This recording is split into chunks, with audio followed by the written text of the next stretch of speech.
Government కాడ పైసలు లేవు, ఓపిక పట్టుర్రి, పథకాలు ఇయ్యం. ఇది గవర్నమెంట్ చెప్తుంది. గవర్నమెంట్ అంటే ఎవరు? సీఎం రేవంత్ రెడ్డి గారు చెప్పిర్రు. నిన్ననే డిప్యూటీ సీఎం బట్టి విక్రమార్క గారు చెప్పిర్రు అని కూడా కొన్ని పేపర్లు రిపోర్ట్ చేసినాయి. జనాలకు ఇచ్చేటందుకు ఏదైనా స్కీమ్లు అమలు చేయమంటే వీటికి పైసలు లేవు. కానీ గవర్నమెంట్ ప్రచారం చేసుకుంటానికి మాత్రం పైసలు ఉన్నాయి. ఏం ప్రచారం చేసుకున్నారు ఏంది అన్నింటి గురించి చెప్తా. దానికంటే ముందు ఛానల్ని చూస్తున్న ప్రతి ఒక్కరు కూడా ఛానల్ని సబ్స్క్రైబ్ చేసుకోరి. చాలా మంది వీడియోలు చూస్తున్నారు, ఛానల్ని సబ్స్క్రైబ్ చేసుకుంటలేరు. ఛానల్ని సబ్స్క్రైబ్ చేసుకోరు. ఎంత దారుణంగా ఉందంటే ప్రభుత్వం వాళ్ళు చెప్తున్న మాటలకు చేస్తున్న చేటలకు కనీసం పోలికుంటలేదు.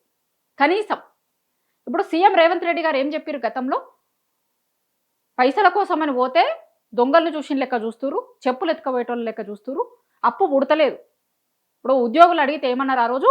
మీరు నన్ను కోసినా ఏం చేసినా నా దగ్గర పైసలు లేవు, పైసలు వెళ్ళాయి.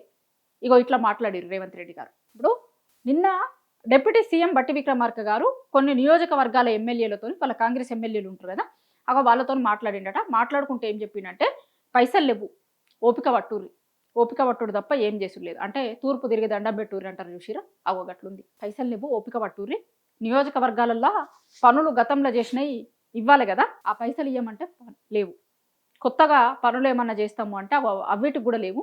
మళ్ళీ ఉల్టా ఏం చెప్తారటంటే వీళ్ళు జనాల దగ్గరికి పోయి మీరే చెప్పుర్రి, లేవు, పరిస్థితిని అర్థమయ్యేటట్టు జనాలకి చెప్పుర్రి, అట్లనే మీరు కూడా ఏమైనా సలహాలు ఇస్తే ఇయ్యరి, ప్రభుత్వానికి పైసలు పెంచుకునేటందుకు, ఆదాయం పెంచుకునేటందుకు సలహాలు సూచనలు ఇయ్యరి అని చెప్తారట. ఇది కదా అంటే ఈ చూస్తా అంటే ఎట్లా కనిపిస్తుంది?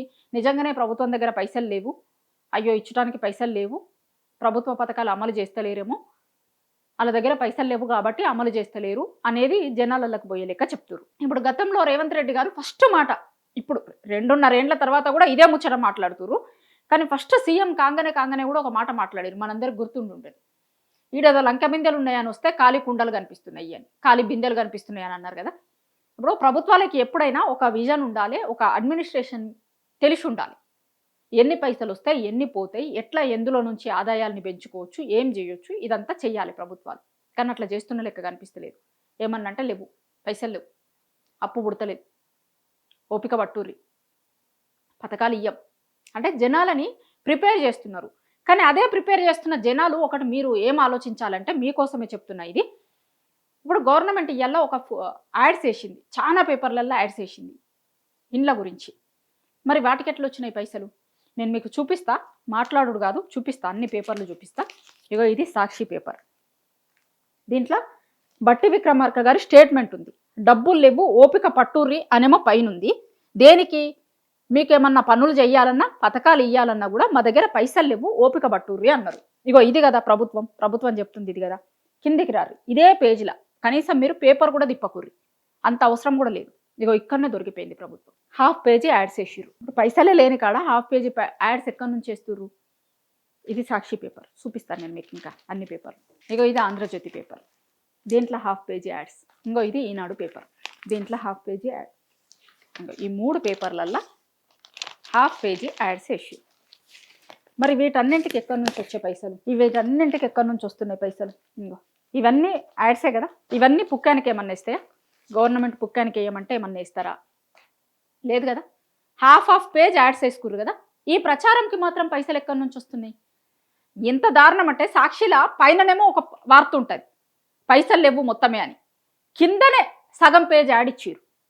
ఏమన్నా పుక్కానికి ఇస్తారా అవి పేపర్లలో? పైసలే కదా, ప్రభుత్వం పైసలే కదా. అంటే ఎవరు పైసలు? మన పైసలే కదా. మనకిచ్చేటందుకేమో గవర్నమెంట్ కాడ పైసలు ఉండవు, సర్కారు వాళ్ళ కాడ పైసలు లేవు మనకిచ్చేటందుకు. యాడ్స్ వేసుకుంటానికి మాత్రం పైసలు వస్తాయి. ఇంకొకటి, మొన్న మెస్సీ మ్యాచ్ చేసిర్రు కదా, దానికి పైసలు వస్తాయి.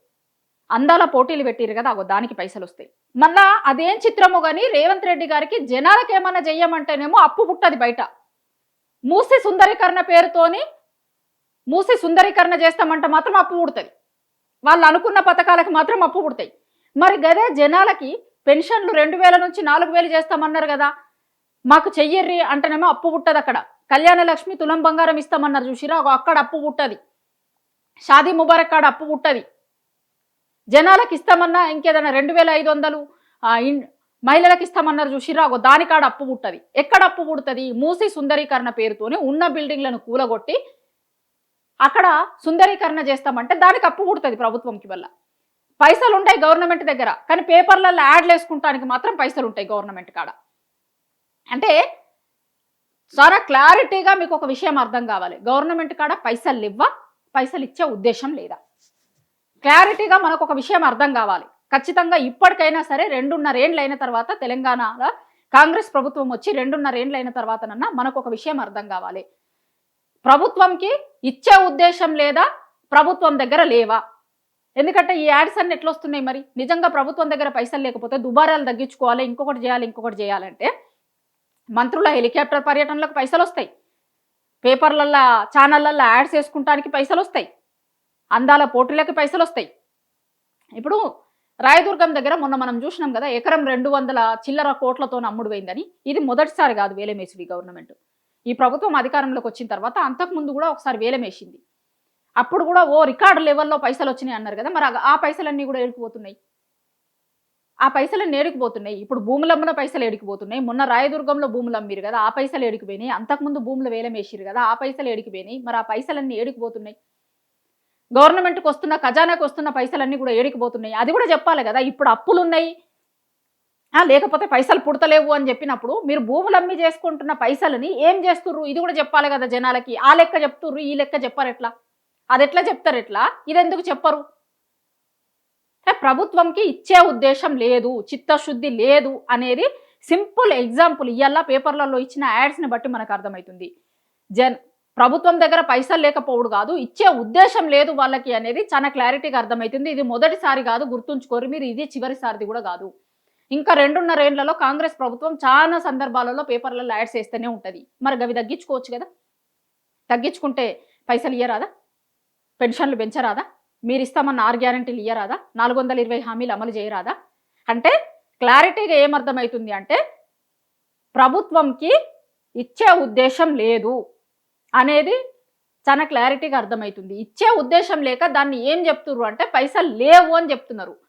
ఇప్పుడు ఇచ్చే ఉద్దేశం ఉంటే ఎట్లనన్నా దేవచ్చు, భూములు అమ్మిన పైసలు తేవచ్చు. ఇప్పుడు మూసి సుందరీకరణ కోసం పైసలు తెస్తున్నారు కదా, సరే ఇన్ని జనాలకు ఇచ్చేటందుకు వాళ్ళకి ఇచ్చిన హామీలు అమలు చేసేందుకు పైసలు లేవు అంటారు కదా. మరి ప్రభుత్వం తీసుకొస్తున్న అప్పు ఏమన్నా తగ్గుతుందా, మరి అప్పు తెస్తున్నారు కదా, దేనికోసం ఉపయోగపడుతున్నారు. ఇప్పుడు తెస్తున్న ప్రతి అప్పు కూడా తెలంగాణ ప్రజలు ట్యాక్స్ల ద్వారా ప్రభుత్వానికి కడితే ఇచ్చే సొమ్మే, అది జనాల డబ్బులే. అవేం ప్రభుత్వాలు సపరేట్గా వాళ్ళ ఇండ్ల నుంచి తీసుకొని వచ్చి ఇయ్యాయి, జనాల పైసలే, మన పైసలే, మనం ట్యాక్స్ల రూపంలో కట్టే పైసలే ఇప్పుడు తీసుకొస్తున్న అప్పులు తీర్చాలన్నా. మరి పైసలు లేవు, వేరే వాటికి మాత్రం అప్పులు తీసుకొని వస్తారు, జనాలకు ఇవ్వాలంటే మాత్రమని, జనాలకు ఇవ్వాల్సి వస్తే మాత్రం పైసలు ఉండయా. అంటే వీళ్ళకి చిత్తశుద్ధి లేదు, వీళ్ళకి ఇచ్చే ఉద్దేశం లేదు, లేకపోవుడు కాదు, ఇచ్చే ఉద్దేశం లేదు అనేది చాలా క్లారిటీగా అర్థమవుతుంది. ఇవాళ పేపర్లలో వేసుకున్న యాడ్స్తోని మళ్ళొక్కసారి అర్థమవుతుంది. వాళ్ళు చేస్తున్న చేష్టలకి, చెప్తున్న మాటలకి ఎక్కడ ఏ మాత్రం కూడా సంబంధం లేదు, పొంతన లేదు అనే విషయం ప్రభుత్వం పదే పదే నిరూపిస్తూ వస్తుంది. డిసైడ్ చేసుకోవాల్సింది మనమే, గుర్తుంచుకోవాల్సింది జనమే.